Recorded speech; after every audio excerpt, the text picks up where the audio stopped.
UP में BJP 62 सीटों से 33 पर आ गई। अब हार का ठीकरा एक दूसरे के सिर पर फोड़ा जा रहा है और यूपी में बीजेपी के अंदर एक लड़ाई पश्चिमी यूपी के मोर्चे पर छिड़ गई है। जी हां, मुजफ्फरनगर से केंद्रीय मंत्री संजीव बालियान चुनाव हार गए। समाजवादी पार्टी के उम्मीदवार हरेंद्र सिंह मलिक ने संजीव बालियान को 24,672 वोटों से हराया।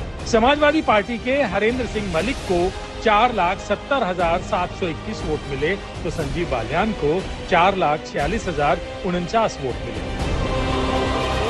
अब संजीव बालियान कह रहे हैं बीजेपी के कुछ लोगों ने खुलकर समाजवादी पार्टी का साथ दिया, पार्टी उन पर कार्रवाई करेगी। मंत्री चुनाव के दौरान संजीव सोम के कई बयान आए, उस बयान का बड़ा नुकसान देखा जा रहा है, अगर माना जाए। मुख्यमंत्री की रैली हुई, रैली होने के बाद तुरंत बाद उनका बयान आता है, लेकिन ऊपरी तल पे मतलब माना जाए प्रदेश अध्यक्ष या कोई कार्रवाई नहीं की गई, जबकि इतने बयान अलग अलग बयान आए। हाँ, मैं उम्मीद करता हूँ कि कार्रवाई होनी चाहिए थी और आगे भी उम्मीद रखूंगा अपनी पार्टी से कि जो बिल्कुल खुले तौर पर जिन्हें समाजवादी पार्टी का चुनाव लड़ा है और यहाँ बड़ी पोजीशन लिए हुए हैं और सरकारी सुविधाएं भी ले रहे हैं, तो कृपया करके पार्टी, मेरा निवेदन रहेगा, पार्टी इस पर शायद ध्यान देगी और कार्रवाई देगी। क्योंकि संजीव बालियान ने संगीत सोम से जुड़े सवाल पर ये जवाब दिया, इसके बाद संगीत सोम भड़क गए हैं और उन्होंने भी प्रेस कॉन्फ्रेंस करके बालियान पर अपनी भड़ास निकाल दी। मुझे तो मीडिया के सामने इस बात के लिए आना पड़ा क्योंकि मुझ पर नाम लेकर आरोप लगाया गया। मैं भारतीय जनता पार्टी के अपने नेतृत्व से यही कहूंगा कि इस सारे विषय की जांच होनी चाहिए।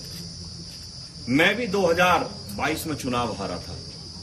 कारण क्या है मैं कुछ नहीं कहूंगा, लेकिन मैंने पार्टी को अपनी बात बताई और पार्टी ने उसकी जांच की होगी या कर रही होगी। मैंने कभी भी मीडिया के सामने हार का ठीकरा किसी के सिर पर नहीं फोड़ा के।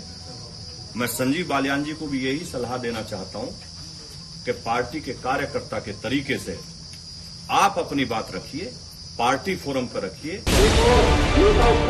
संगीत सोम तो ऐलानिया कह रहे हैं कि संजीव बालियान अपने ही घर में हार गए और नाम उनका ले रहे हैं।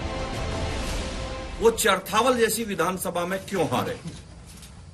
हमारी वो विधानसभा है वे जिसमें वो कहते हैं कि मैंने विकास के नए आयाम रचे हैं।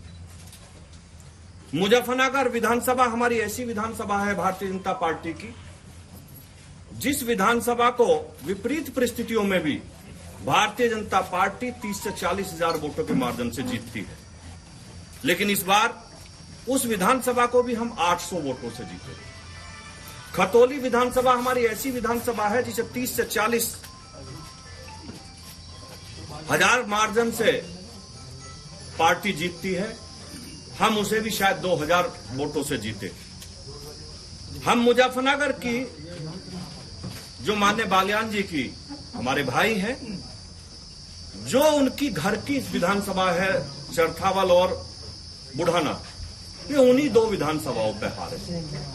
तो उन्हें चिंतन मनन ये करना चाहिए कि आखिर मैं घर की विधानसभाओं पे क्यों हारा।